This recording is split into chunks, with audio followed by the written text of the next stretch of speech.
Hello and welcome to Safe Pasture. My name is Sherry Hammers and we are continuing on in our High Priest series on the book The Holiest of All by Andrew Murray. Today we are on chapter 114. We are closing in to the end. Those of you that have been tracking along or those of you that are just tuning in or trying to catch up, it's been quite a journey, and I'm just so pleased that so many of you have been tuning in and chapter by chapter, every step of this journey. This chapter is called Follow After Sanctification, and Andrew starts off with Hebrews 12:14. Follow peace with all men and holiness, without which no man shall see the Lord. Andrew starts off, where there is no peace with men, peace with God cannot be enjoyed. Paul writes, if it be possible, as much as it lieth in you, be at peace with all men. He says, follow after sanctification. Literally, it means holy making. We know this word. Holiness is the highest glory of God. And so holy making is the being taken up into his fellowship and being made partakers of his holiness. So holy making is sanctification. It's like basically this is what it means. So he's saying it's being taken up into his fellowship and made partakers of his holiness. We are sanctifying. We are preparing our hearts to be in the presence of God.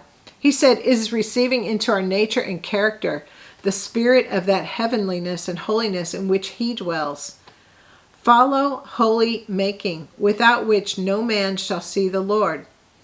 Holy making is the spiritual preparation, the inner capacity for meeting the Lord and being at home with him. Holiness is the losing of self and being clothed upon with the spirit and likeness of Jesus. So get that into your mind, like what does that mean for me?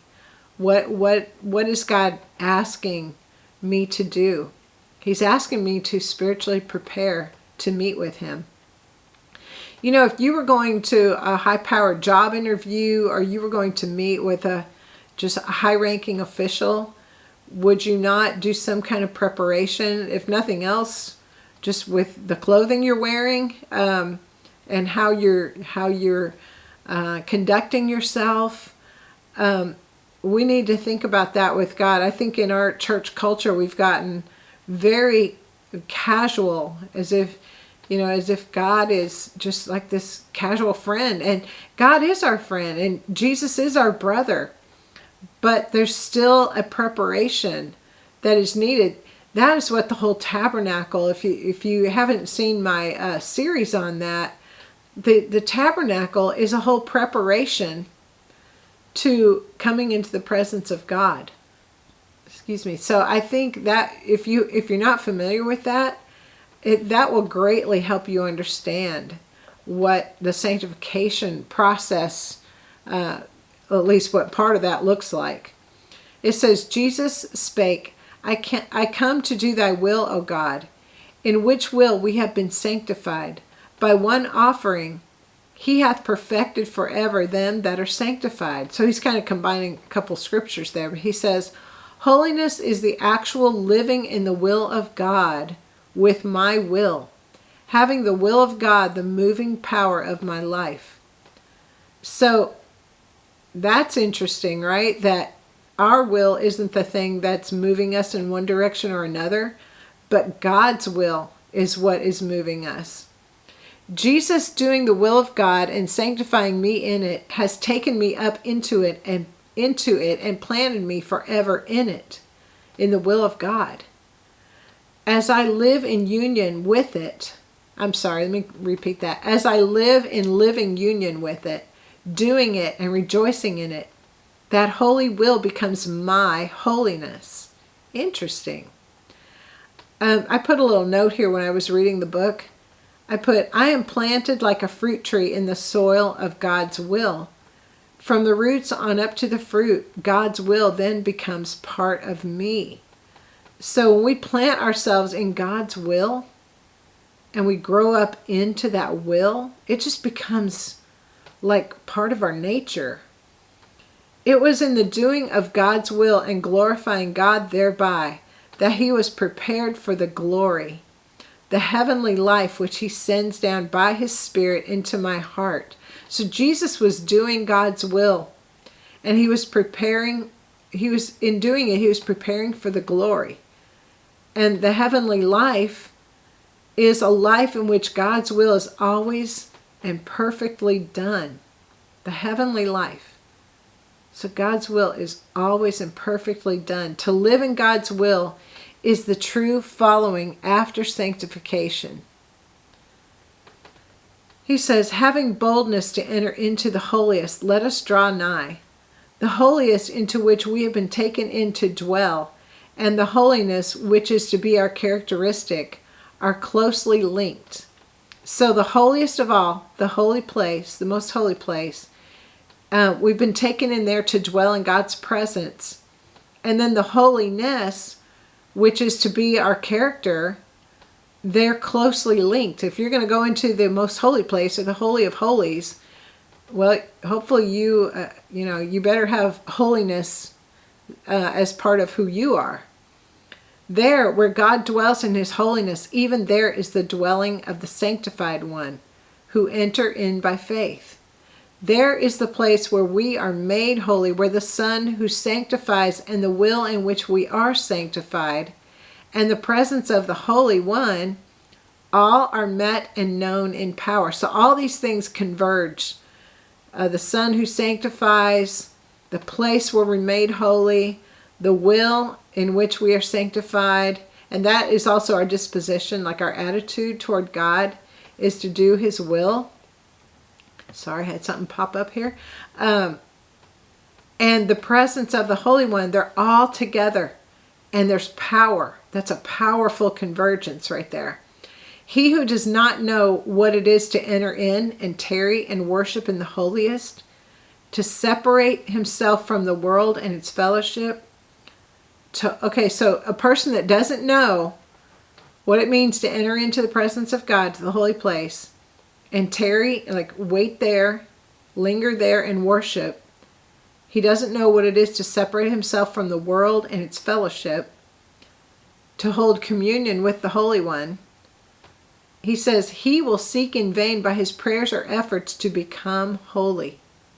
So someone who doesn't know to separate himself from the world and its fellowship, he's going to seek in vain by his prayers or efforts to become holy. So if we don't know what if we have not prepared ourselves, we're setting ourselves up for frustration, because our prayers are going to be in vain. Everything we're doing, efforts to become holy, all that's going to be in vain. He says holiness is found nowhere but with God in the holiest of all. Union with Jesus, the Son who sanctifies us. Union with the will in which we have been sanctified by loving and doing it. Union with God himself in the holiest. In these is the power of sanctification. So we have to be in union with all of these things in order for all of us to work together. Like we can't leave things out and expect to have the final product. I mean, you wouldn't try making a cake and leave out, flour and sugar and an egg and be like, I don't know what happened. My cake, this doesn't even look like cake. Right, because the essential elements of it are missing, and we can't have those essential elements missing from holiness in order to have all of that work the way God designed it to. He says, follow after peace with all men and sanctification, without which no man shall see the Lord. Seeing the Lord, what blessedness and what glory to the soul that has once learnt to love him. As the bride puts on her beautiful garments to meet him she loves and to whom she is to be united, the call comes to us to put on our holy garments, to array ourselves in the beauty of holiness to meet our Lord. So we got to be prepared.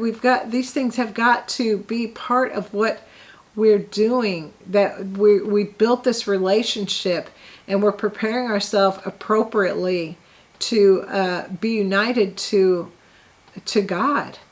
He says, let our whole heart respond in the prayer, Lord, make me holy, that I may be found ready to meet thee when thou comest. Wow, is that not timely?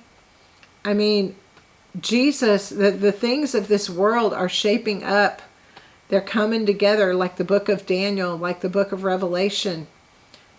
And we need to be crying out, Lord, make me holy, that I may be found ready to meet thee when thou comest.